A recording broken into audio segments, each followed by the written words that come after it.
Hi guys, আমি অনামিকা। আমি আবারও চলে এসেছি আপনাদের সামনে আমার ভালোবাসা রান্নার চ্যানেলে আরেকটা নতুন ভিডিও নিয়ে। আজকের ভিডিওর প্রধান কারণ হলো শসা। তো চলুন শুরু করা যাক আজকের রেসিপি। আমি যে রেসিপিটা নিয়ে এসেছি সেটা হলো একটা হেলদি রেসিপি, শসা মাখা। শসা মাখা বানানোর জন্য এখানে আমি একটা শসা নিয়ে শসাটার মুখটা কেটে নিচ্ছি। দেখুন এইভাবে মুখটা কেটে এবার ওই মুখটাকে ঘষে ঘষে শসার যে তেঁতোটা সেটা ছাড়িয়ে নিচ্ছি।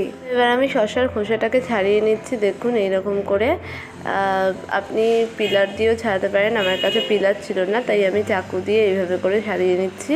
তো শসার খোসাটাকে ছাড়িয়ে আপনাদের কাছে আবারও ফিরে তো শসার আমার খোসা ছাড়ানো হয়ে গেছে সম্পূর্ণ। এবার আমি এটাকে টুকরো টুকরো করে কেটে নেব। তো খোসা ছাড়ানো শসাটাকে আমি এরকম গোল গোল করে প্রথমে কেটে নিয়ে তার আবার ছোট ছোট করে টুকরো করে নিচ্ছি। তো এইভাবে করে আমি শসাটাকে কেটে নিচ্ছি। আপনারা চাইলে শসাটাকে ঘষেও নিতে পারেন, বাট আমার কাছে স্ক্র্যাবার ছিল না, তাই বলে আমি শসাটাকে এইভাবে করে চাকু দিয়ে লম্বা লম্বা করে কেটে তারপরে চৌকো চৌকো করে কেটে নিয়ে আপনাদের কাছে ফেরত আসি। আমি শসাটাকে চৌকো চৌকো করে কেটে নিয়েছি। এবার আমি এর মধ্যে দিয়ে দিচ্ছি একটু পরিমাণে চাট মশলা।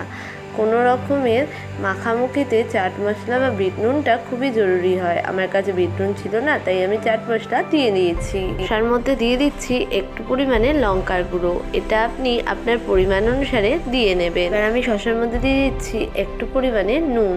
এটা আপনি আপনার পরিমাণ অনুসারে দিয়ে নেবেন। আমার কাছে যেহেতু বিট নুন ছিল না, তাই আমি এমনি নুনই দিয়ে আমি শসার মধ্যে দিয়ে দিলাম একটু পরিমাণে চিনি। চিনিটা দিলে নুন মিষ্টির ব্যালেন্সটা ঠিক থাকে। এবার আমি শসার মধ্যে দিয়ে দিচ্ছি 1 চামচ পরিমাণে হলো কাসুন্দি। এটা আপনার ইচ্ছে হলে দিতেও পারেন, আবার নাও দিতে পারেন। এবার আমি শসার মধ্যে দিয়ে দিচ্ছি ঝালের জন্য একটা পরিমাণে কাঁচা লঙ্কা। আমি সমস্ত কিছুটাকে শসার সাথে ভালো করে মাখিয়ে নিচ্ছি, যাতে শসার মধ্যে এই ফ্লেভারগুলো ভালোভাবে ঢুকে যায় এবং শসা মাখাটা খেতে আরও টেস্টি এবং ইন্টারেস্টিং হয়।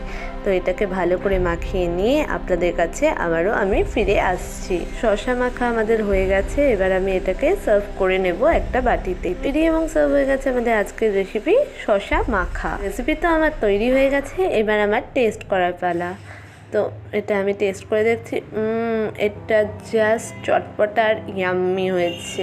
খুবই ভালো ভালো রেসিপি পেতে অবশ্যই আমাদের চ্যানেলটাকে সাবস্ক্রাইব করে দেবেন।